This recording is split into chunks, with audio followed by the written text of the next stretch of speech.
Today, we're checking out the Ross Phaser Distortion Pedal.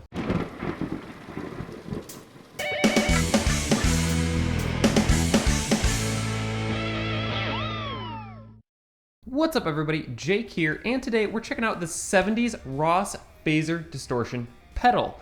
Real quick, if you've not visited my channel before, thanks so much for stopping by, and do remember to hit that subscribe button for updates on future videos. So, a kind subscriber of mine let me borrow this pedal to make a video on. Now this is a 70s Ross Phaser Distortion pedal. Now, I don't know a ton about the Ross company, but I did a little bit of research. So supposedly, the owner of Kustom solid state amplifiers also makes Ross pedals. Now these were made in the 70s and 80s, of course, to compete with like MXR pedals and Boss pedals and such. Now, from what I can find is they actually weren't a huge hit until the 90s came around and people started using them. And then more and more people wanted these and their value went up. They actually even re-released a couple of these in 2017.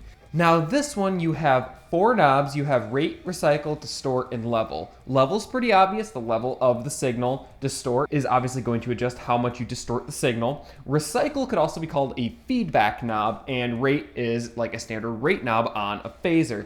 It also has its own built-in power supply, which is pretty rad and very 70s. It has separate on and offs for the distortion and phaser, so you can combine those, which is really cool, but you'll notice it actually doesn't even have LEDs to indicate that, so you kind of just have to know if it's on or off. Now we're gonna plug this pedal in and see how it sounds. Per usual, we're going straight into the front of the clean channel of my Zinky Mofo combo amp, and I'm using my Fender HM Strat. Let's check it out. All right, so I've got the pedal hooked up. You have your phaser on and off and your distortion on and off. And then for your phaser, you have your rate and recycle or feedback knob, and then your distortion knob and your level knob. So first I'm gonna give you a sample of my clean tone, and then we're just gonna mess with it. Let's check it out.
So there it is, the Ross Phaser Distortion pedal. Now I actually really liked the sounds I got from this pedal, especially the distortion. Now when I was doing my research, I saw that a lot of people like the light breakup that this distortion provides. It's very 70s and it's a very usable distortion tone, and the phaser was really good as well. I think it's cool that you can combine them both and get some very quirky effects. Now these pedals are actually ramping up in value. Right now they seem to be going between $150 and $250 depending on condition. So if you like the sound and you want one of these, you better jump on it and get one before everybody else does.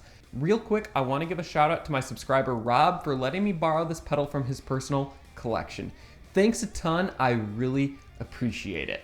Anyway guys, that's pretty much going to do it for this video. Don't forget to hit that subscribe button, throw a thumbs up on this video, and any comments, drop them down below. See you guys later.